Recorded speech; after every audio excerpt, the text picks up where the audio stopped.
Hello, everyone. Welcome to this webinar called Finding Your Water Technicians. My name is Bill Giannone from the Crest Network, and I'm here to explain a few things to you about the best possible way to go finding some water technicians. Normally, our first train of thought and our first line of defense is to go out and hire experienced technicians from someone else. Now, many times we have to do that because we think that we need somebody who's experienced and we need somebody who can jump right in. One of the problems with doing this, though, is you're getting somebody's bad habits. They're not coming in with your corporate culture. They're not coming in with the things and the ways that you want things done. And they may be bringing with them some things that other companies are doing. Now, if you're better than your competitors, why would you want to take their workers? You're going to have to retrain them anyway. So my suggestion for you is to start developing your own system that works for you. I can give you 4 easy steps to develop this system. If you can possibly follow these 4 steps, in the long run, you're going to be far better off and your company is going to be far stronger. The first step is to hire attitude. You put ads out and you just look for starter positions. You hire, you pay them a lower salary than you would for an experienced technician, but you have to expect a lot less from them. So the first thing you want to do is you want to make sure that you hire people who have energy and excitement, someone that you feel you have a good gut feeling that can be taught and trained. Once they get that teaching and training, they're going to excel at their job.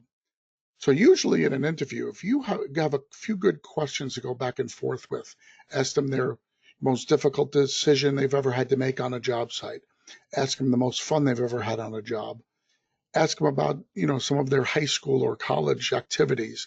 You can usually get a good idea about somebody's attitude there. If they're very stiff and cold and giving you rehearsed answers, then they don't seem like they have the proper attitude to be trained. They kind of people who are set in their ways and trying to answer what you want. If they start smiling and they give you really good anecdotal stories and you can get a good sense from them that they have a good attitude, I would say hire them on the spot because you can always train. Everything in our business is very specific. So you need to understand step 2 will be to train, train, train. Our industry has very, very unique processes, and your company may have processes that are very different and unique from everyone else in our industry. So it's really important to understand that training to your system, your processes, is the only way that you're going to get conditional and consistent excellence out of your people. You can't expect people to come in and absorb all of the things that have to happen in our industry unless you teach them properly.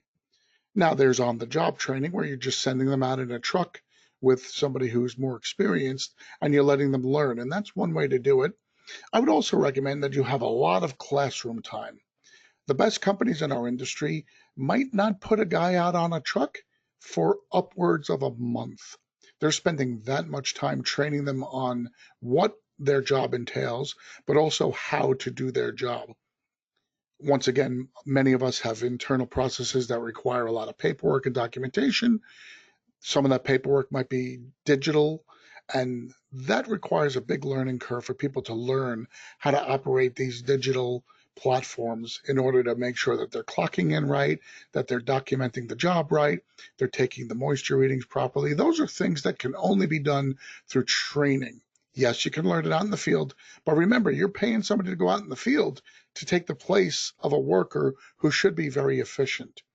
If you have a crew leader with that person, and that crew leader is not only having to do the work of both people, but also having to train and stop what they're doing to teach each step of the way, you're really not being proficient out in the field. And my recommendation would be do as much training in-house as you can.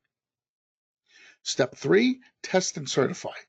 Once you've spent time with your technician and you know that they have what they said that they would have and your gut feeling is correct and they are a good fit for your company, make that next investment into them. Get them into a WRT class, get them certified. Number one, it helps your company. The more certified technicians you have, just for bragging rights, it allows you to charge more for your services because you've invested that time and effort into your technicians. It also creates that feeling of camaraderie within your staff. that everybody who's with you is a certified technician, and there's a little bit of a pride factor that goes with that. Secondly, when you take an interest in an individual, many times that gets rewarded tenfold.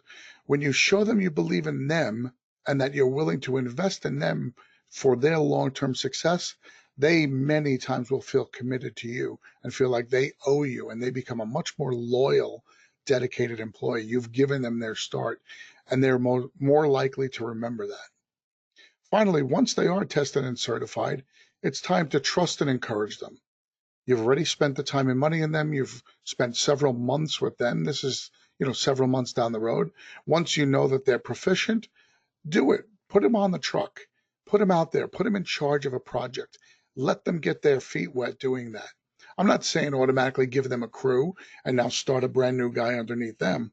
I'm saying put them out there with other experienced technicians, but you make sure that everybody knows that on this job, the new guy has the lead. He's the lead technician. And let's get a feel for them. Your attitude about them are going to make sure that they've got a great attitude about your company.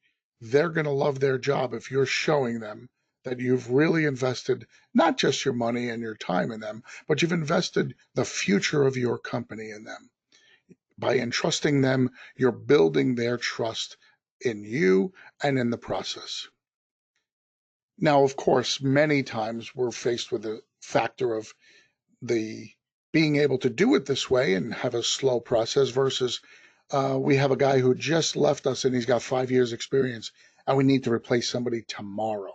Well, that once again is going to precipitate the need for maybe going out and finding an experienced technician. There's no two ways around it. You're going to suffer if you don't get somebody in right away. I understand that, and that's just a natural course of doing business. One way to avoid that is by constantly bringing in new people and constantly putting them through your process. So what you're doing is you're always increasing the skill sets of your staff. Even if you don't need somebody and you bring them on and they turn out to be a rock star, you're in an enviable position now if you can either have a much stronger team or you can do what they call addition by subtraction, where you can remove the weakest link from your mitigation team, and you're able to, at that point, to have the same number of people, but you have a much stronger staff. So that's not a bad way to do it. But if you absolutely have to run out there and there's no other way to do it, you might have to bring in an experienced tech. If you do your best to judge their attitude in the interview. Don't bring on somebody sight unseen, and don't bring on somebody merely because the resume looks good. Like I said before, many times the more impressive the resume looks, the more set in their ways that technician might be. And now you're left with a really difficult dilemma of having a really experienced technician who can't run the system your way. They're not part of your corporate culture.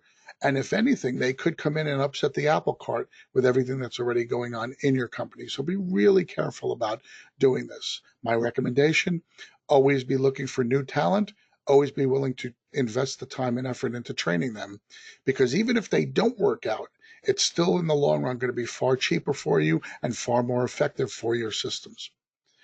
Thanks for joining us on this short little webinar. My name is Bill Giannone. On behalf of the Crest Network, I want to thank all of you for your time. Have a great day.